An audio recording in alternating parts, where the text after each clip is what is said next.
안녕하세요. 잠시 일상의 분주함을 내려놓고 우리 영혼에 깊은 울림을 주는 지혜의 말씀에 귀 기울이는 시간입니다. 오늘 우리가 함께 나눌 이야기가 여러분의 삶에 새로운 빛과 희망을 가져다 주기를 간절히 기도합니다.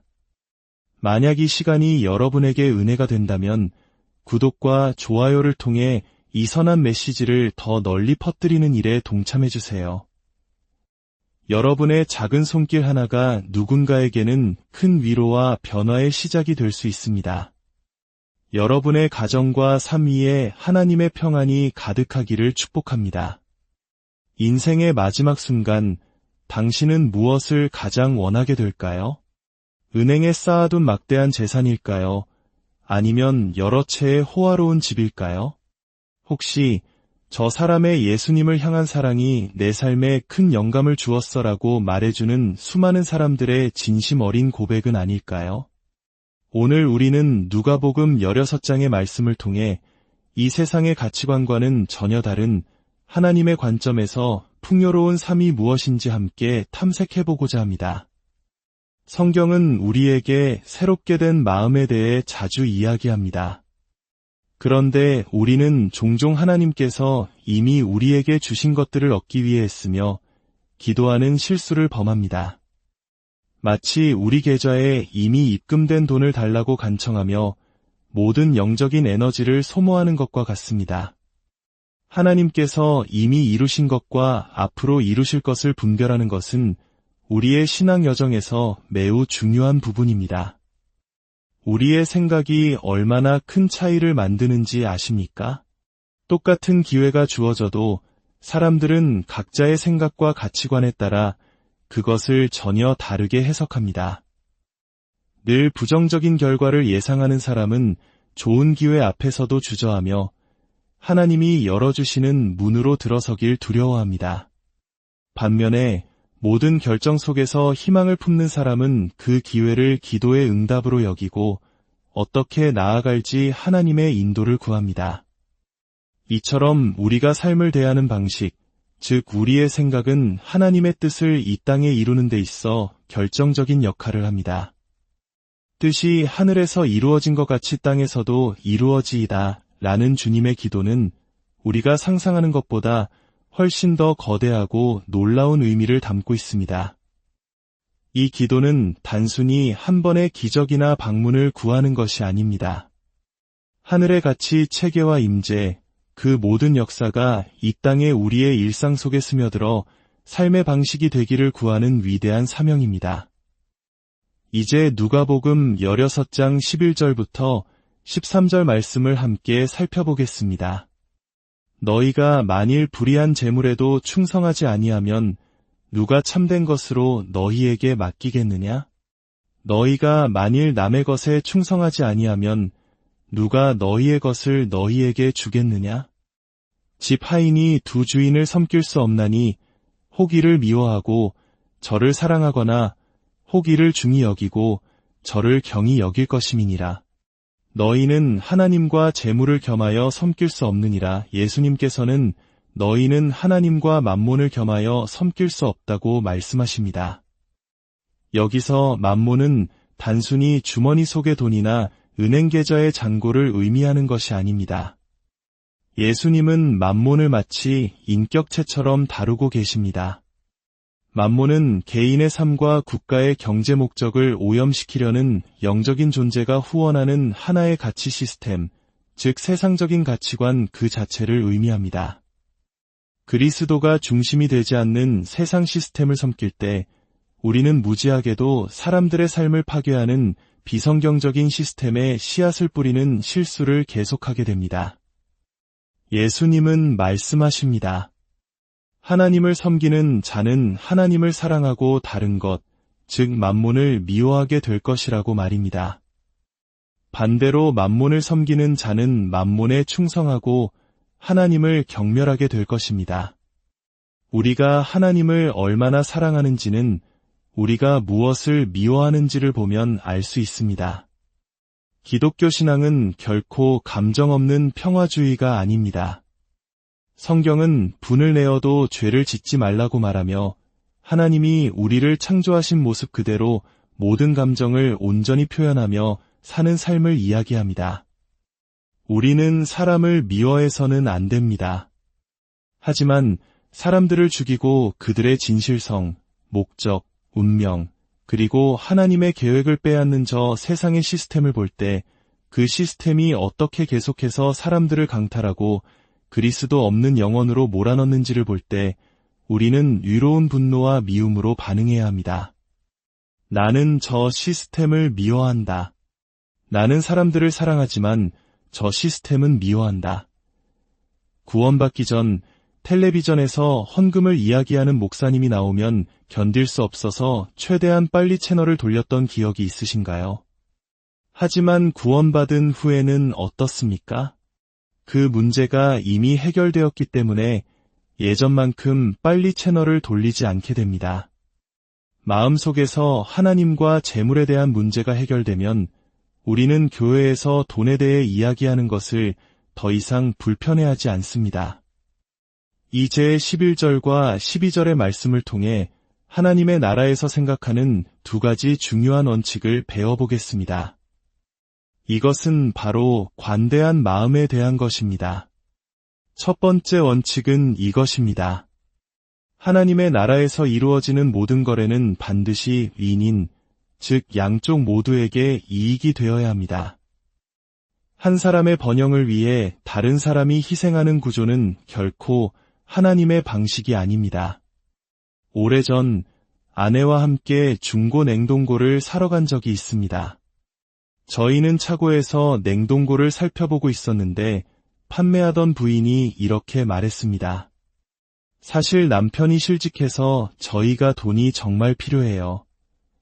말씀하신 가격보다 더 싸게 드릴게요. 그 순간 여호와 이레를 외치며 돈을 아낄 수도 있었겠지만 저는 그것이 하나님 나라의 방식이 아님을 알았습니다.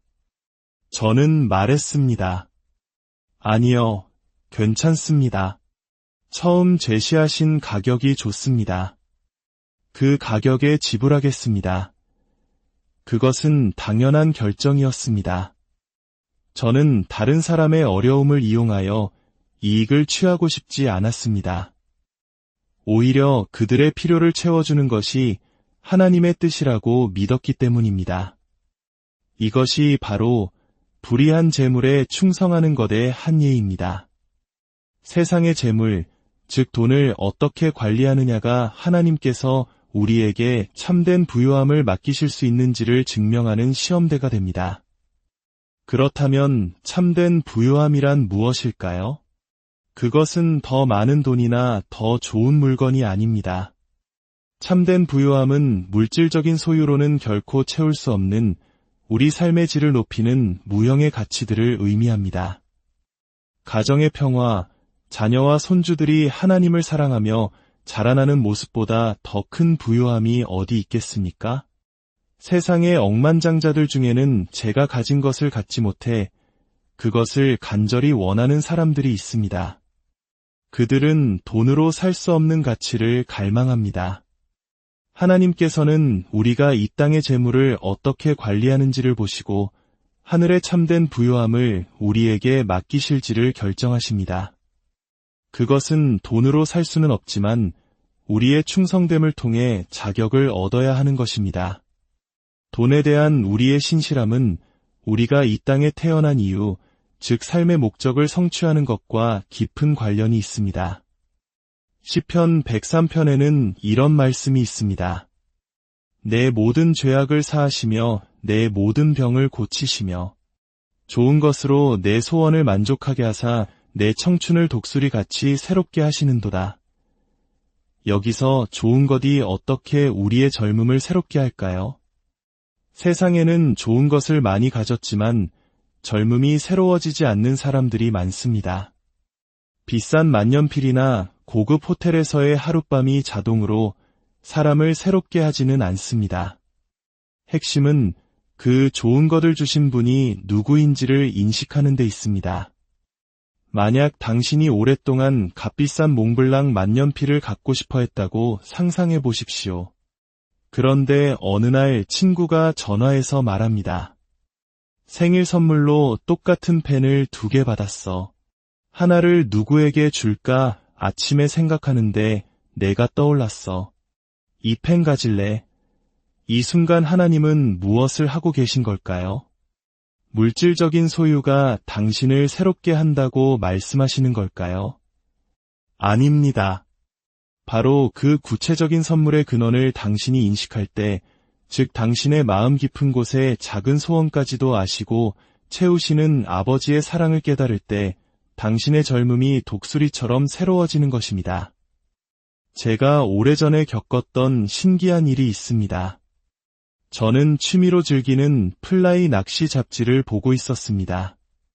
잡지 뒤편에는 진짜 낚시광들을 위한 온갖 고급 제품들이 있었죠. 그러다 플라스크라는 물건을 보게 되었습니다. 위스키 같은 독한 술을 담아 다니는 주머니에 넣는 작고 세련된 금속 술병이었습니다. 저는 속으로 생각했습니다. 아, 정말 멋지게 생겼네. 하지만 나한테는 전혀 쓸모가 없는데, 그리고 페이지를 넘겼습니다. 약 2주 후, 저는 영국에 있었고, 한 부인이 제 아내와 저에게 각각 선물을 주었습니다. 아내는 십자가 귀걸이 같은 경건한 선물을 받았습니다. 그리고 제 차례가 되어 상자를 열었는데 놀랍게도 그 안에는 플라스크가 들어있었습니다. 저는 진심으로 감사 인사를 전했지만 마음속으로는 외치고 있었습니다. 하나님, 장난이시죠? 제 기도 목록에는 정말 중요하고 시급한 A급 기도 제목들이 얼마나 많은데요. 이것은 기도할 가치조차 없는 목록 맨 아래에 있던 거잖아요. 저는 지금도 그 플라스크를 제 책장에 보관하고 있습니다. 그것은 텅 비어 있지만 제게 이렇게 예언합니다. 나는 너의 가장 사소한 생각까지도 알고 있으며 너에게 기쁨을 주기 원하는 너의 아버지다. 바로 이것이 아무 쓸모 없어 보이는 물건을 통해 나의 젊음을 새롭게 하시는 하나님의 방식입니다. 이제 2번째 원칙으로 넘어가 보겠습니다. 12절 말씀입니다. 너희가 만일 남의 것에 충성하지 아니하면 누가 너희의 것을 너희에게 주겠느냐? 이 말씀의 목표는 우리가 자신의 것을 소유하게 되는 것입니다. 우리는 종종 다른 사람의 소유물을 어떻게 다루는지에 따라 우리 자신의 것을 받을 자격이 결정된다는 사실을 잊고 삽니다.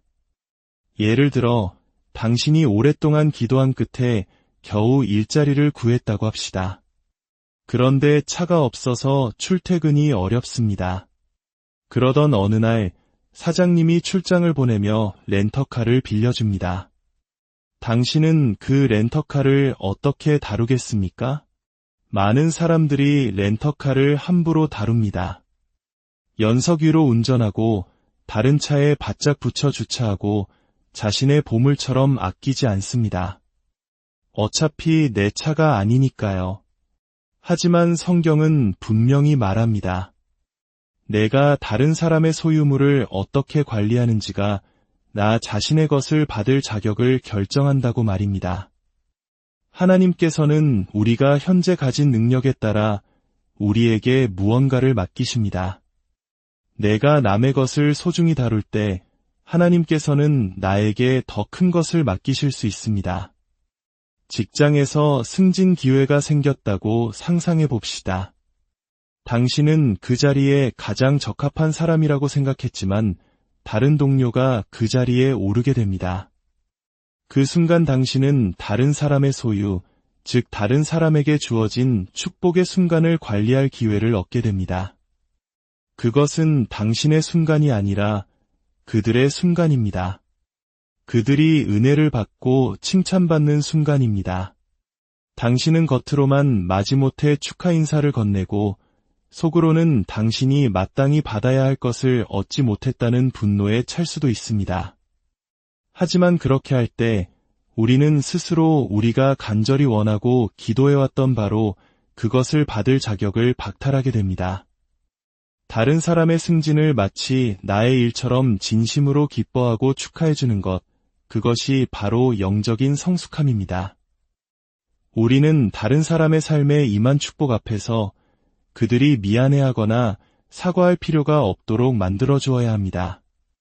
하나님의 은혜가 당신의 삶에 임할 때 결코 사과할 필요가 없습니다. 그 은혜를 올바르게 사용해야 할 책임은 있지만 결코 그것 때문에 위축될 필요는 없습니다. 때로는 간증을 나누는 자리에서도 이런 실수를 범할 수 있습니다. 누군가 하나님의 선하심에 대한 이야기를 나눌 때 우리는 더 멋지고 대단한 간증으로 그 사람의 순간을 빼앗으려는 유혹을 받습니다. 하지만 때로는 잠잠히 들어주고 그 사람의 기쁨을 함께 나누는 것이 그의 축복의 순간을 존중하고 관리하는 지혜로운 태도입니다. 참된 부요함이란 무엇일까요? 이웃과 대화하다가 문득 떠오른 지혜로운 조언, 당신의 것이 아닌 하나님으로부터 온 생각으로 누군가의 삶의 생명을 불어넣는 순간 그것이 바로 참된 부요함입니다. 우리가 다른 사람의 소유, 즉 그들의 축복, 그들의 순간, 그들의 재능을 내 것처럼 소중히 여기고 관리할 때 하나님은 우리의 미래를 위한 옷을 재단하듯 우리를 측정하고 계십니다. 그리고 마침내 우리에게 꼭 맞는 우리 자신의 것을 허락하십니다.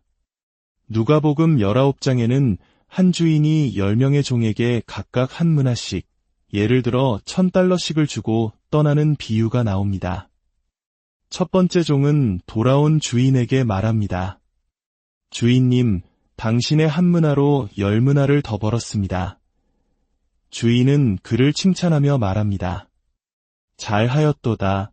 착하고 충성된 종아. 내가 지극히 작은 것에 충성하였으니 열고올 권세를 차지하라. 이것은 놀라운 승진입니다. 1000달러를 10,000달러로 만든 것에 대한 보상은 더 많은 돈이 아니었습니다. 그것은 영향력이었습니다. 그는 이제 한 지역의 총독이 되어 그의 생각과 가치관, 결정이 수많은 시민들의 삶에 영향을 미치게 되었습니다. 인생의 마지막에 당신이 진정으로 원하는 것은 바로 이런 것이 아닐까요? 당신의 삶이 다른 사람들에게 선한 영향력을 미쳤다는 증거 말입니다. 하나님께서는 당신의 손에 무엇을 맡기셨습니까? 그것이 돈이든 통찰력이든 다른 사람들의 호감을 사는 은사든 관계든 그것이 무엇이든 중요합니다. 종들에게 맡겨진 한 문화는 사실 그리 대단한 것이 아니었습니다. 하지만 그 보잘것없는 것에 대한 그들의 충성됨이 그들에게 영원히 중요한 것을 얻을 기회를 주었습니다. 마지막으로 한 가지를 더 나누고 싶습니다. 구약 성경을 보면 이스라엘 백성들은 이기의 순간에 희생 제사를 드림으로써 상황을 반전시키곤 했습니다.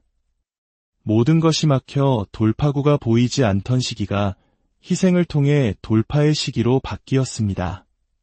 어쩌면 오늘 이 자리에 삶의 어떤 영역에서 꽉 막혀 있는 분들이 계실지 모릅니다. 하나님이 오셔서 구해주시기만을 기다리는 그 일상의 반복 속에서 이제는 우리가 먼저 초자연적인 희생의 영역으로 나아가야 할 때인지도 모릅니다. 하나님께서 겨냥하실 목표물을 드리고 하나님께서 임재하실 착륙 지점을 마련하고 하나님께서 일하실 재료를 드리는 것입니다. 그것은 이번 주 점심값의 일부를 떼어 노숙인에게 식사를 대접하며 며칠간 금식하는 것일 수도 있습니다. 어떤 것이든 좋습니다. 여러분을 묶고 있는 그 상태에서 벗어나기 위해 무언가를 하십시오. 의도적으로 주님께 희생의 제물을 드리십시오. 당신의 작은 순종과 희생이 꽉 막힌 당신의 삶을 뚫는 강력한 돌파구가 될 것입니다. 이 말씀이 여러분의 생각을 새롭게 하고 하나님의 관점으로 세상을 바라보게 하는 축복의 통로가 되기를 소망합니다. 하나님의 놀라운 은혜와 축복이 여러분 각자의 삶에 그리고 여러분의 가정 위에 충만히 임하시기를 주님의 이름으로